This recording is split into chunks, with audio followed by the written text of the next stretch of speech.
This is Basket Case Clubs, CPR Group's podcast where we turn basket case clubs into showcase clubs.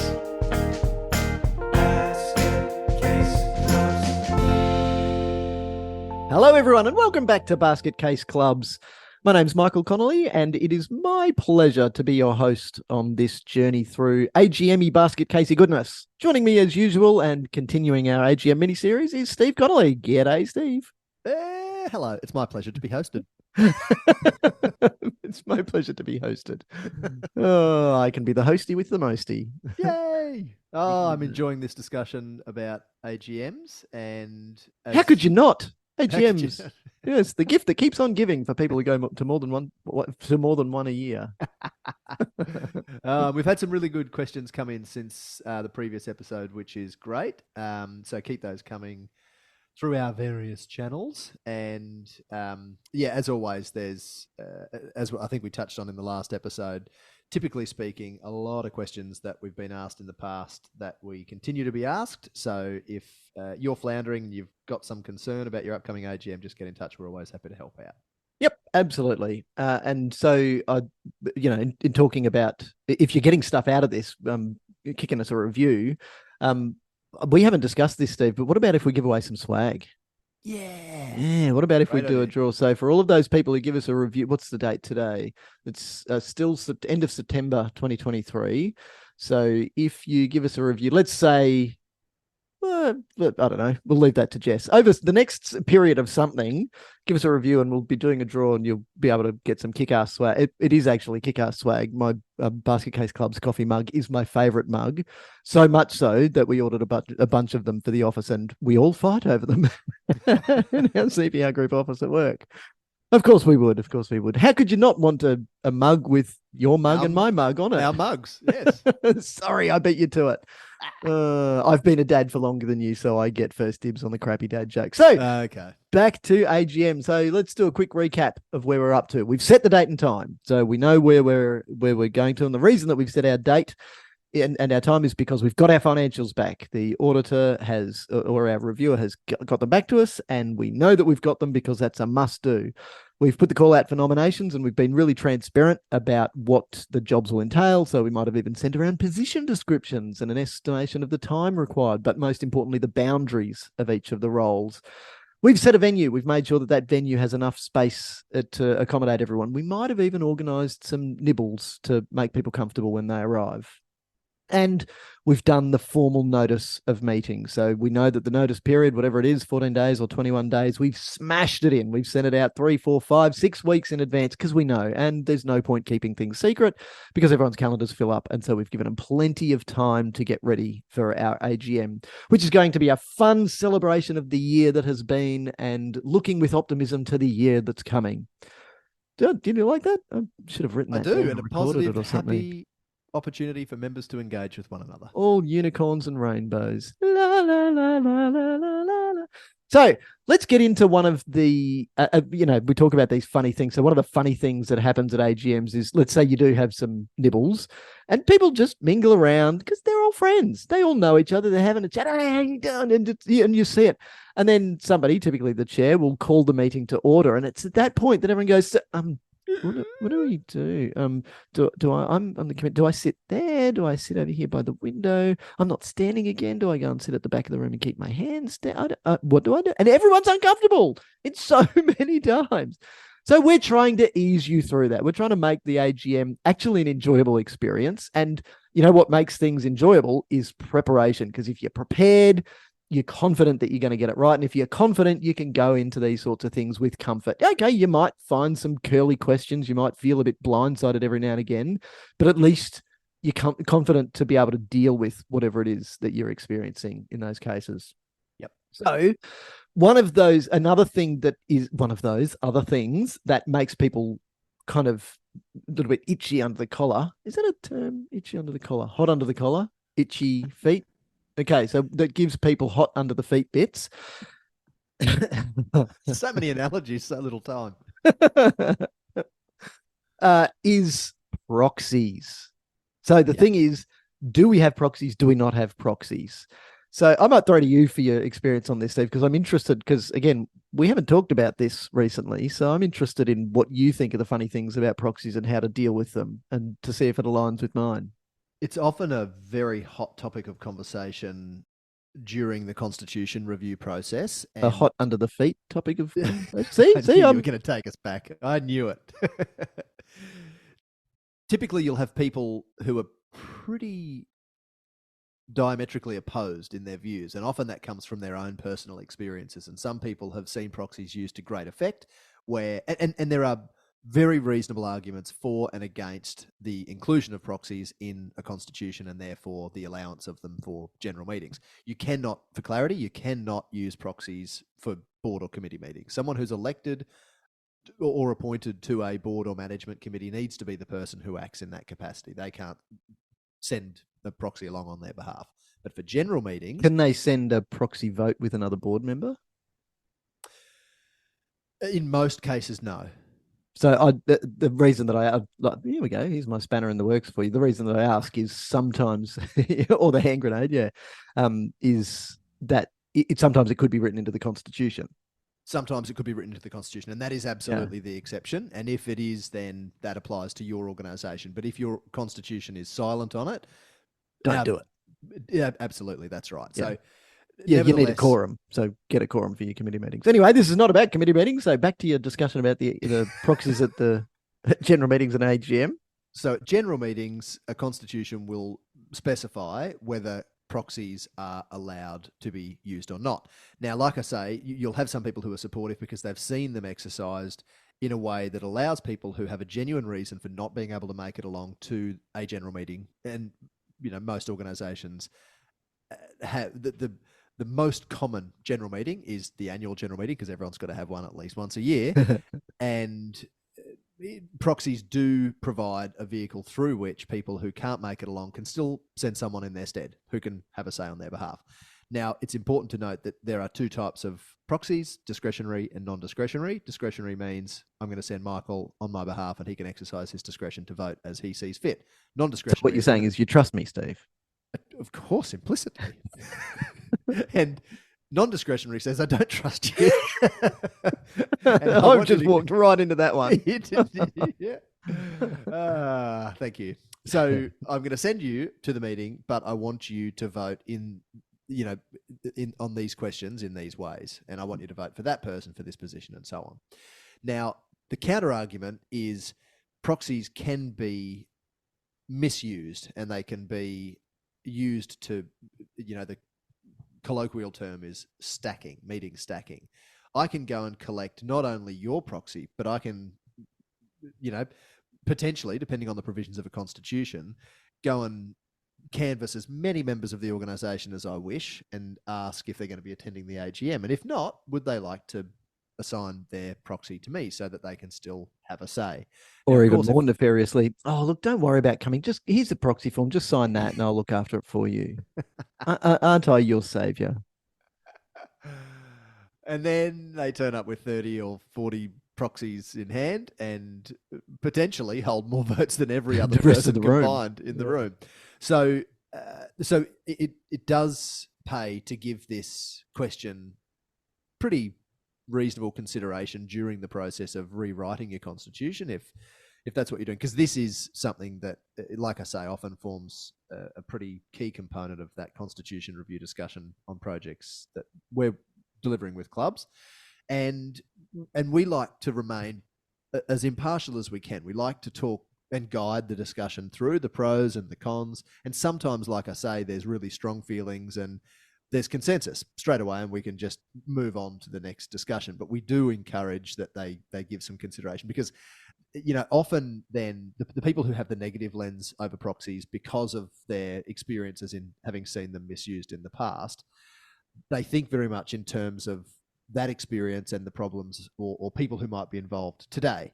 And as we always advocate, you've got to think about what's going to be best, not only for your organisation today, but also into the future.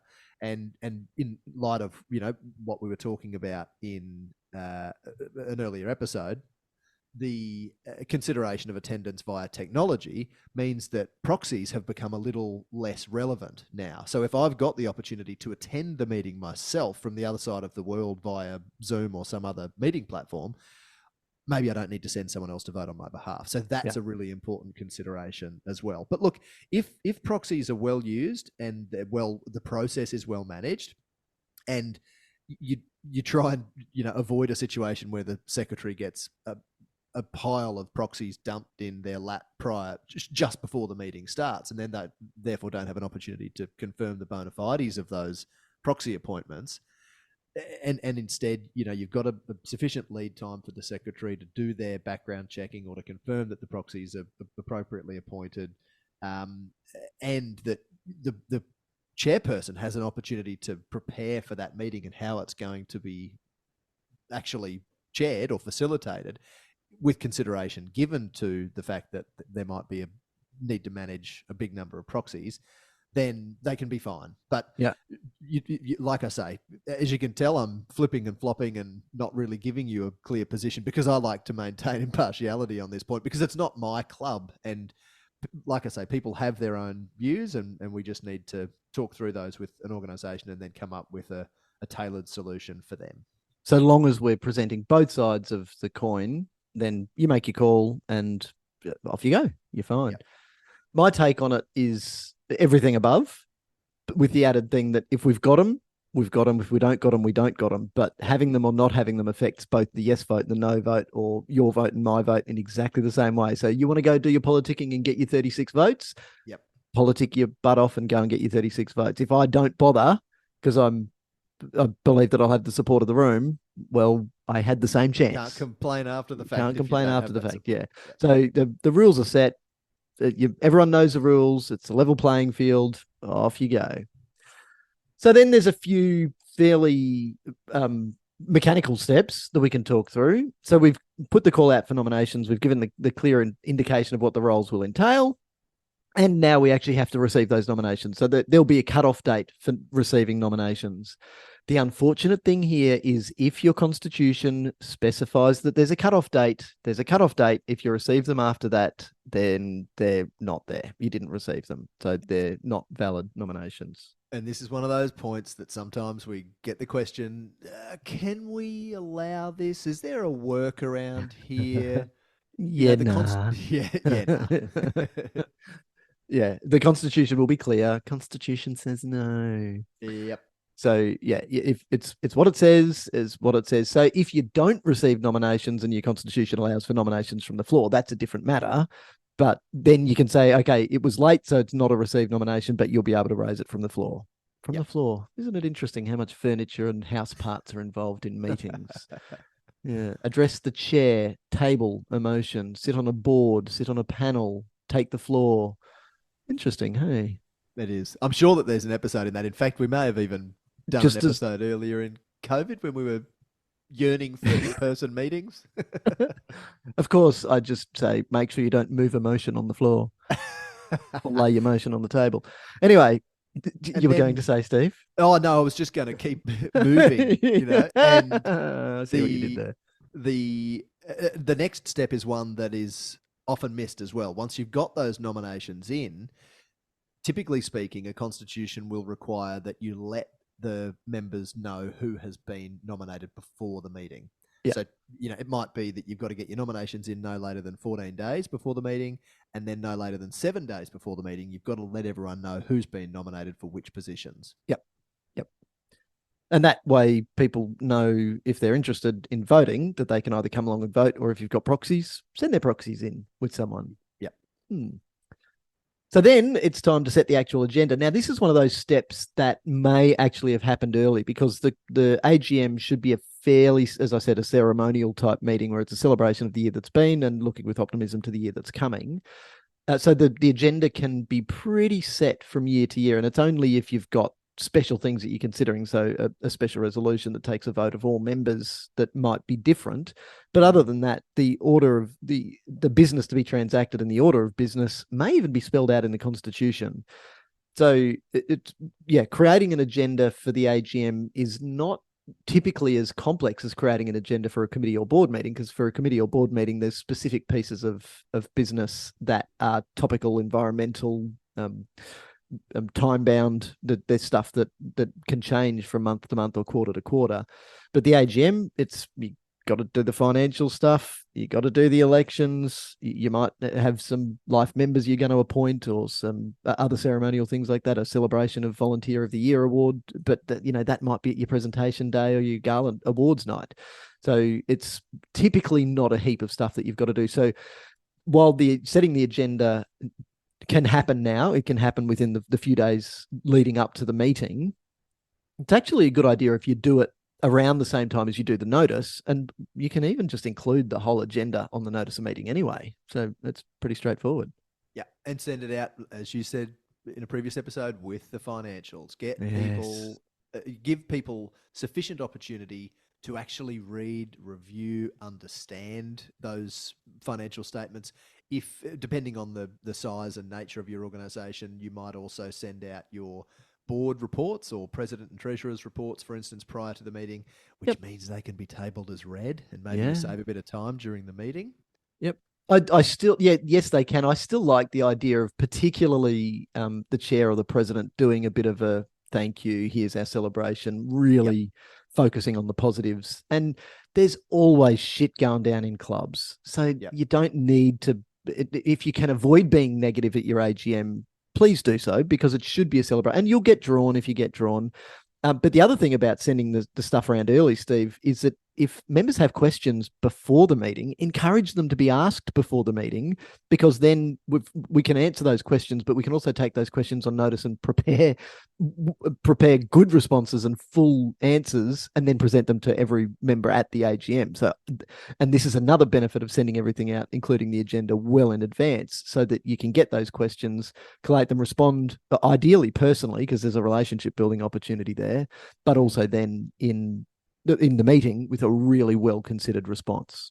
And then if you're going to have secret ballots, so if you are going to have a contested election, while you don't have to have a secret ballot, my suggestion is always, when it comes to the election, be prepared to have a secret ballot. And because if people are going to vote against somebody, you don't want them to have to stick their hand up saying, I don't want to vote for you, in front of that person. So it just makes sense. So that means, as far as, we'll get to the AGM in our next episode, but in preparing for the AGM, have some ballot forms.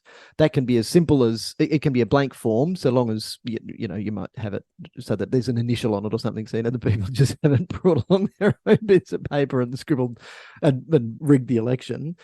But as we move, we now officially do live in the future, because it's after the 15th, Wednesday the 23rd or 21st of October 2015. Oh man, I'm usually a good Back to the Future nerd, and I remember that date. When you're talking, Steve, I'm going to bloody look it up and make sure I get it right. So because we now do officially live in the future, there's a long way to get there. There are fantastic voting management platforms online, and there's one that I use that is really cheap, and it's really cheap because there's no subscription fee, there's no membership fee. It's just, you're running an election, there you go, you just pay as you go, and it is so cheap. So it might cost me, if it costs me $100, I'm using some kick-ass features. So I might be paying $100, but it is just done, and it is absolutely fantastic to be able to do that. So you can also prepare that before the election. Now, that gives rise to a point that I want to just raise, that some organisations are moving entirely away from having their elections during the AGM and are actually conducting that process prior to the meeting. So in a similar manner, there are tools available that you can use to take all of the headache out of, receiving, managing, counting, nomination, the nominations themselves, but also then the votes for each candidate. And again, a constitution must provide for this, but this is a way that some larger organisations that have experienced some fraught elections and fallout during an AGM, that they're actually conducting that election process in the lead up to the meeting, and all they do at the AGM is make the declaration as to who has been elected to which position. So that's not the right process for every club, and certainly plenty of organisations out there still prefer to do their elections at the AGM. But it's worth noting that that is certainly a consideration, and more clubs taking up that. At least thinking about it. And that, what's interesting is that's something that I see in the university club world a lot. Yes. Because it's more convenient to do it like that and to have a voting period rather than just literally a few minutes at the AGM. But it's a bit more sophisticated. And so if you're interested in simplicity, keep it simple. If you are looking at really, this is when we're getting into what you've just talked about, is moving beyond basket casey badness and into showcasey goodness. Yep. So it's something, all part of the you never get finished when it comes to building a fantastic club. You just keep getting better. So about a week out, you want to do a final, not a final reminder, a reminder about a week out, and then your final reminder a day out, to make sure that you are giving everyone the greatest opportunity to be there and to be prepared and come along with the questions and know who they're going to vote for. So great preparation means that you're much more likely to have a great AGM. Shitty preparation is going to lead to... Let me guess. I got this. Shitty AGM. I was going to leave people hanging, Steve. Sorry, spoiler alert, a shitty AGM. All right, so I think, Steve, that I've just been thinking as we've been running through, episode 3 in this mini-series, and over the last few weeks, I think I've been saying, so join us for the webinar on the 10th of October if you're listening in real time. And even if you are not listening in real time, then you can sign up, go and have watch the webinar post-fact. But I want people to share it as well. And I've been saying in the lead up to, we're just going to give you a quick flyby in these podcast episodes, and then we'll go into detail in the webinar. It's actually going to be the other way around. So this is where the detail, we've just gone into much more detail than we're going to be able to in a half-hour webinar. And it will probably, I don't have a crystal ball, but I'm looking into the future thinking, what, I reckon this might run a little bit longer than 30 minutes. Yeah. Especially because we're linking it to the what you've got to have in your constitution to make sure you've got it right. But as far as a snapshot for people who do not know how to do a good AGM, or are those people who are uncomfortable with an AGM, then absolutely come and join us for the webinar and share it with everyone else in your club. So that's Tuesday, the 10th of October, 2023 at 12:30 p.m. No, it's not Australian Eastern Standard Time anymore because that's daylight savings. So it's Brisbane time. You can figure it out. Just, Google it, join it, and then the webinar platform will tell you where to go and when anyway. So remember that if you're not already following us on social media, make sure you do so. The links will be in the description for this episode, as will be the link to the webinar. But if you're driving along and you want to remember it, it's simply cprgroup.com.au/webinars. For those people who have already been leaving us reviews, thank you very much. And we're looking forward to running this little swag competition over the next exactly however long Jess decides it is. And thanks, of course, to Jess for making us sound as fantastic as she does. Be sure to sign up for our newsletter if you haven't. And you know what? I've still got a phone. And when people ring us and say, hey, that thing you talked about on Basket Case Club, it kind of makes me feel a little bit famous, which, I'm such a shy and retiring type of introverted soul, Steve. Of course, that makes me feel bad. You should see Steve's face right now. It's one of a visible sigh. Yes.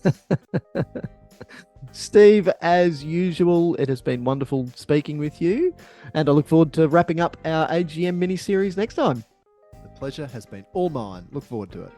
I'm glad the pleasure's been all yours, because for me, it's just been shit listening to you. Oh, absolutely. Let's see, I can do that because we're brothers. Thank you, Steve. See you next time. See ya.